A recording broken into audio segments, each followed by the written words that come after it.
Olá, hoje vamos conversar sobre o romance A Mão e a Luva, de Machado de Assis. Machado de Assis, que é considerado um dos maiores autores de literatura brasileira, se não o maior, e é sem dúvida o meu favorito. O Machado de Assis tem uma obra muito vasta, então, no geral, ela é dividida entre duas fases ou partes.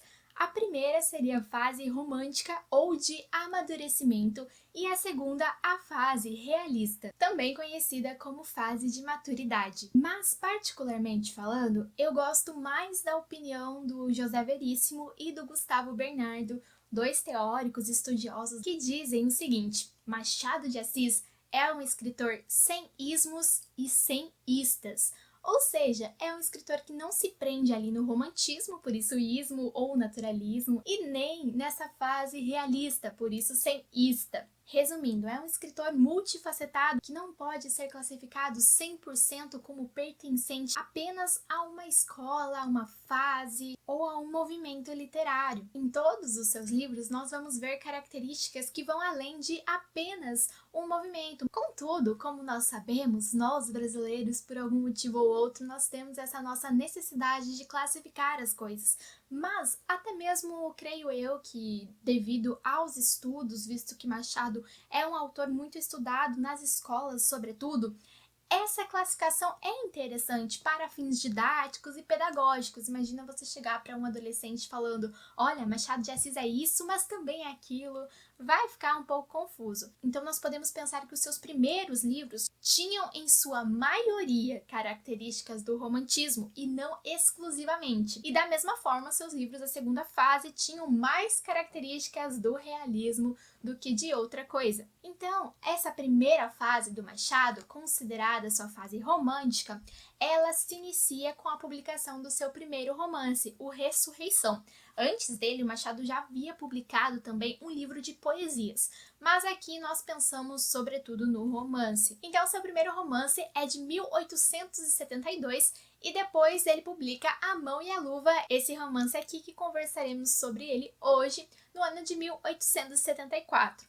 Depois nós temos ali Helena, de 1876, e por fim o romance Iaiá Garcia, de 1878, que é, portanto, o último romance da fase romântica. E depois nós temos aí a segunda fase de Machado, que é a realista. Inclusive, o realismo no Brasil ele é inaugurado a partir da publicação de Memórias Póstumas de Brás Cubas, embora nós saibamos que o livro mais famoso de Machado é sem dúvida Dom Casmurro. Mas isso é assunto para outro dia. Hoje nós focaremos nessa primeira fase de Machado, pois é a fase na qual o nosso livro do dia se insere. Em A Mão e a Luva, nós vamos ter, portanto, aquela estrutura, aquela temática bem típica dos romances românticos. Um amor impossível ou, então, que tem que enfrentar certos obstáculos para poder se concretizar. Mas é claro que, se tratando de Machado de Assis, nós já podemos aí imaginar que nós não vamos ter o amor pelo amor. Nós vamos ter ali também várias ironias, várias críticas sociais a diversas esferas da sociedade. E é bem interessante que nas edições de A Mão e a Luva mais recente, nós vamos ter duas advertências, ambas escritas por Machado de Assis, na qual ele contextualiza o leitor dizendo que ele não mudou nada nas edições seguintes, apenas corrigiu, embora o Machado de Assis, que tenha escrito A Mão e a Luva, se diferencie bastante do Machado de Assis atual, ou seja, daquele Machado mais pertencente ao realismo. Esse é um romance bem curto, ele tem 130 páginas e poucos personagens. Nós vamos ter ali como personagens centrais a Guiomar, que é uma jovem moça que mora com a sua madrinha, a baronesa. Nessa casa, nós vamos também ter a figura da agregada, que é uma figura bem comum às histórias de Machado de Assis. Por exemplo, em Dom Casmurro, nós lembramos bem que nós tínhamos lá o José Dias. O agregado, então, é uma pessoa que tem conhecimento intelectual, mas que não tem dinheiro. Então, ela acaba vivendo de favor na casa de pessoas ricas em prol de auxiliá-las ou até mesmo apenas de fazer companhia. No caso da história de hoje, nós vamos ter ali a senhora Oswald. Essas são, portanto, as três personagens femininas da história. E aí nós temos também três personagens masculinos que vão aparecer frequentemente. Nós temos o Luiz Alves, que é um homem ali que está entrando para a carreira política, poderoso, vizinho dessas três senhoras, né? Elas moram juntas. E temos também o Estevam, que é totalmente apaixonado pela Guiomar. E temos ainda, em terceiro lugar, ali o Jorge, que é, de certa forma, um sobrinho da baronesa também, cuidado por ela, mas que não mora na casa junto com as moças. Então temos ali três rapazes e três moças ali bem importantes para a história e, de certa forma, não aparecem outros personagens ali, então é um enredo muito fechadinho mesmo.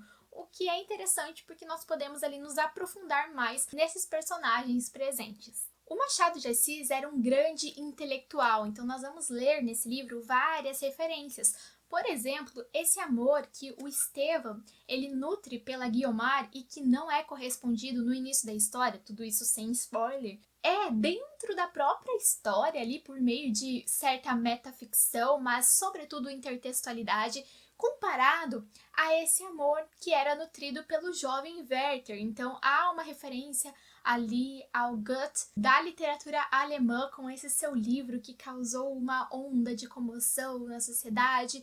Então Machado também leu isso e é muito interessante ver como ele faz essas relações. Ele também menciona ali diversas vezes Shakespeare, entre outros autores estudiosos bem conhecidos. E a personagem que eu mais gostei da história, com certeza, é a Guiomar.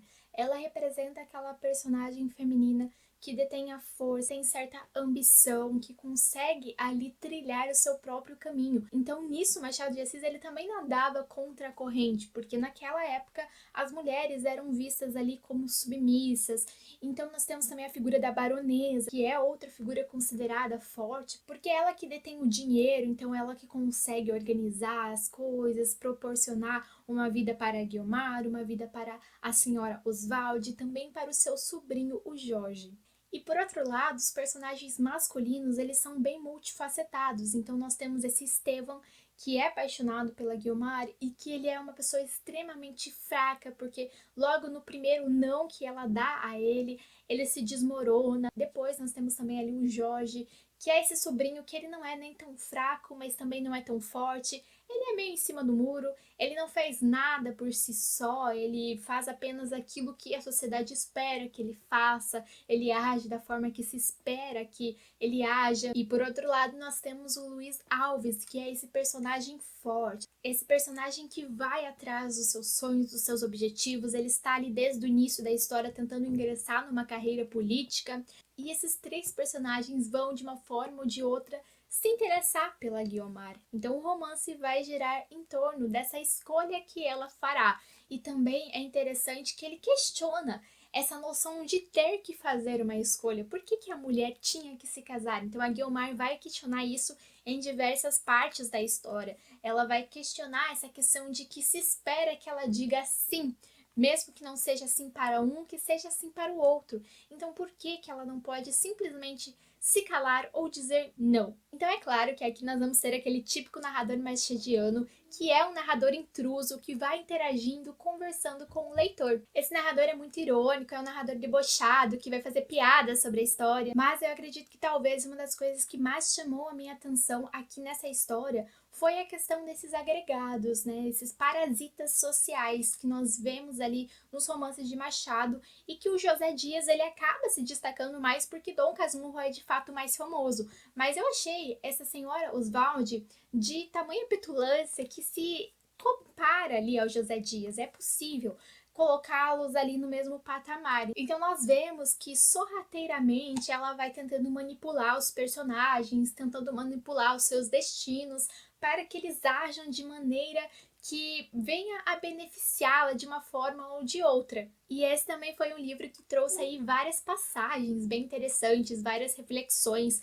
tanto sobre relacionamentos, visto que ele é um romance romântico, como também diante da vida da mulher e tudo mais. E tem uma frase que eu destaquei, que eu inclusive compartilhei ela porque eu gostei muito, que foi uma frase que o narrador fala, proferindo ali em relação a Guiomar, a nossa protagonista, que mostra muito bem essa personagem forte do Machado de Assis, que nós vemos também em outros romances. E a frase é a seguinte: não chorou, a alma dela era das que não têm lágrimas, enquanto lhe restam forças. Os olhos estavam secos e firmes quando ela os ergueu das mãos. O rosto tinha vestígios do abalo, mas não havia nele desânimo, menos ainda desespero. E eu acredito que com isso concluímos a nossa análise dessa personagem, porque ela é uma personagem que de fato vai de embate com tudo aquilo que a sociedade esperava de uma mulher. E no geral, as personagens do Machado, elas também são bem ambíguas, porque elas têm momentos que elas também demonstram fragilidade, porque elas são personagens muito humanizadas. Porém, elas têm momentos de ambição, elas têm momentos que elas tomam grandes atitudes, e nós vemos isso também, é claro, na Capitu, que é um exemplo disso, das memórias que o Bentinho, que o Dom Casmurro vai tendo dela no decorrer da vida. Nós vemos uma Capitu multifacetada. E isso é muito interessante, porque na maioria dos romances da época de Machado, nós tínhamos aquela mulher que era o símbolo da bondade, ou então aquela mulher que era a vilã, a femme fatale. Então, geralmente, era uma mulher de um tipo, que não mudava. E aqui nós vemos uma personagem multifacetada, que no decorrer da história vai se modificando. E outra reflexão muito interessante que essa história nos traz é por meio do personagem Estevão, desse homem rejeitado pela protagonista, pela Guiomar.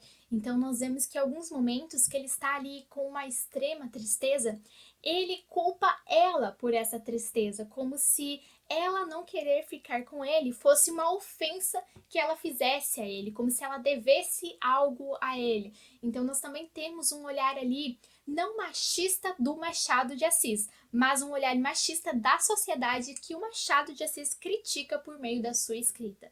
Então isso é muito rico para pensarmos essas questões ali relacionadas ao papel da mulher no relacionamento. E a edição que eu li o livro foi, portanto, essa aqui da Martin Claret. Ela é uma edição simples, baratinha, vocês encontram aí por um preço bom. E eu gostei bastante dela, tá? Eu sei que muitas pessoas falam mal da Martin Claret, mas no que condiz a esse livro que eu li, eu realmente gostei bastante. Tanto da edição, que é uma edição simples, mas bem bonitinha, bem organizada, quanto também do material que ela traz, tá? Porque ela traz uma apresentação do Jean-Pierre Chavin, não sei se é assim que pronuncia sobre o nome dele, mas ele é um professor de literatura na USP que estuda a obra do Machado de Assis. Então ele tem bastante propriedade para falar do assunto. Depois nós também temos um texto que é uma contextualização da obra, do momento em que ela foi escrita e tudo mais, que é de autoria de Cristina Garofalo Porini, também uma estudiosa da área de letras. E ainda o livro conta com um glossário, com várias palavras ali da língua portuguesa, mas que não são tão recorrentes hoje em dia, porém que eram na época em que o Machado escreveu. Então o livro ele opta por trazer essas palavras da maneira que o Machado trouxe, porém ele vai nos explicando o que era cada uma, então ele tem várias notas explicativas, também explica ali a relação que o Machado faz, a relação intertextual de certas partes com outros autores, como eu já mencionei Shakespeare, por exemplo, Goethe. Então fica a dica dessa edição para vocês, eu vou deixar o link na descrição e também no primeiro comentário fixado. Caso vocês queiram adquirir, não se esqueçam de usar o meu link. E é isso, espero que tenham gostado da resenha de hoje. Se gostaram, curtam o vídeo e se inscrevam no canal se ainda não forem inscritos. Tchau!